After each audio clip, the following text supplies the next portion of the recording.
ఎట్టకేలకైతే అయోధ్య అయితే చేరుకున్నాం. ఇదైతే బస్ దిగినాక ఎంట్రన్స్. ఇక్కడ ఆటో పట్టుకొని అయితే లోపలికైతే వెళ్ళిపోవాలి. ఇది వచ్చేసి అయోధ్య ప్రాంగణము. మనం లోపలికెళ్ళి మన బ్యాగులు చెకింగ్ మనల్ని చెక్ చేసి లోపలికైతే వెళ్తా ఉంటాం క్యూ లైన్ల ద్వారా. వెళ్ళినాకనైతే మెయిన్ ప్రాంగణం అయితే కనిపిస్తుంది మనకు. ఆడికెళ్ళి మనం ఇంకా లోపలికెళ్ళాలి. మీకు చూపిస్తా ఉంటా. వీళ్ళైతే ఉరుకుతా ఉన్నారు. అంటే వస్తారు కదా బస్సులోలల్లా, ట్రైన్‌లల్లా అట్లా ఫ్యామిలీ తోటి. ఒక ఊరు నుండి వచ్చిన వాళ్ళంతా అలా కాట కలవకుండా, తప్పిపోకుండా అట్లా అయితే పరిగెత్తుతా ఉన్నారు. ఇదైతే మెయిను. ఇక్కడొచ్చి మనం ఏం చేయాలంటే చెప్పులు, లగేజ్, మొబైలు ఇవన్నీ జమియాలి. జమ చేసినాక లోపలికైతే తీసుకుపోనియ్యరు. చెకింగ్ ఉంటది. ఏది నార్మల్‌గా అయితే వెళ్ళిపోవాలి. ఏది లేదు. నేను ఒక షార్ట్ వీడియో కూడా పెట్టిన ఉడత గురించి. మన ఫోటో తీసుకోవాలన్నా, ఈడ వీడియో తీసుకోవాలన్నా గానీ ఇక్కడే నేను ఫోటోలు కూడా యాడ్ చేస్తాను. మేము ఫోటోలు దిగినయి లాస్ట్‌లో చివరి వరకైతే చూడండి. కొత్తగా మన ఛానల్ ఎవరైతే చూస్తున్నారో వాళ్ళైతే లైక్ చేయండి, షేర్ చేయండి, కామెంట్ చేయండి. మీకు ఎలా అనిపించిందనేది. రాముల వారిని దర్శనం చేసుకున్నాక నాకు ఫస్ట్ సారి వెళ్ళినప్పుడు సరిగ్గా కనిపించలేదని మళ్ళీ ఫ్యామిలీ పిల్లలు నేను కలిసి అయితే మళ్ళీ ఒకసారి అయితే వెళ్ళేసి వచ్చినాం. 2 టైమ్స్ అయితే దర్శనం అయితే చేసుకున్నాం. మంచిగా అనిపించింది. మళ్ళీ వచ్చినాక మళ్ళీ ఈడికెళ్ళి హనుమాన్ మందిర్కి వెళ్ళినాం. మేము పిల్లలు బొట్టు పెట్టించుకోలేదని అంటే ఆడికైతే వెళ్ళినాం. ఈడికెళ్ళి తొందరనే రాముల వారి దగ్గర అయితే తొందరనే దర్శనమైంది.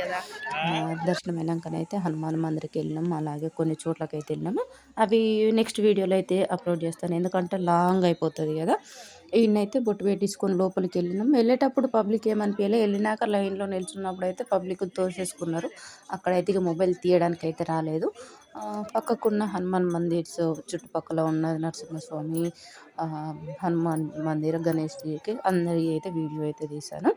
ఇదైతే హనుమాన్ మందిర్ ఎంట్రన్స్ ద్వారం. ఇదైతే లోపల ప్రాంగణము. అక్కడ నిల్చిన వాళ్ళైతే మనం కొంచెమైనా స్వీట్స్, పూలమాల అవన్నీ అయితే దేవునికైతే సమర్పించి మనకైతే బయటికి వస్తాం. బయటకు వచ్చినాక పక్కకే బొట్టు పెట్టుకోవడానికి తీర్థమైనా కానీ పక్కకైతే వచ్చేసి ఇస్తారు. ఇక్కడ నరసింహస్వామి ఇక్కడ ఇంకా వేరే దేవుడు ఉన్నారు. అక్కడ కూడా దర్శనం చేసుకొని ఎగ్జిట్ అయినాం. ఎగ్జిట్ అయ్యేటప్పుడు ఏంటంటే మా పాప ఫోటో తీయమంది. మేము తలస్నానం చేసి అట్లే వెళ్ళిపోయేసరికి అసలు చూసుకోలేదు. ఎంటికలు పచ్చిగా ఉన్నాయని. ఇదైతే ఎగ్జిట్ దారి. ఒక ఫోటో తీయమ్మా నన్నోళ్ళే తీస్తే మా పాప ఫోటో తీస్తుంది అనుకున్నా కానీ వెనకాల వెళ్ళే కోతిని తీస్తున్నాను అనుకోలేదు. నేనైతే కోతిని తీసిన. అలాగే కోతులు ఉన్నాయి కానీ అవి ఏమనే వాటంతట అవే ఉంటాయి. కానీ లైట్ ఫోకస్లో చూడండి ఈవినింగ్ టైంలో ఎంత మంచిగా వ్యూ కనిపిస్తుందో. కానీ ఈడికెళ్ళి వెళ్ళడానికే చాలా టైము. కానీ దర్శనం తొందరనే అయిపోతుంది. నచ్చితే కనుక లైక్ అండ్ షేర్. వీడియోలో ఇంతకుముందు చెప్పాను కదా ఫోటోలు అయితే యాడ్ చేస్తాను. మీకు ఎలా అనిపించిందని కామెంట్ రూపంలో చెప్పండి. వెళ్ళలేని వాళ్ళైతే తప్పకుండానైతే వెళ్ళిరండి. ఓకేనా friends.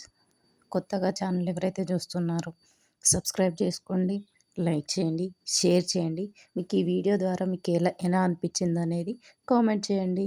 Thank you for watching. ఇంకా 2 మహల్స్ ఉన్నాయి. ఆ మహల్ల పేరు చెప్పుకుంటా నెక్స్ట్ వీడియో అయితే అప్లోడ్ చేస్తాను. వాటిని కూడా చూసి ఎంజాయ్ చేయండి.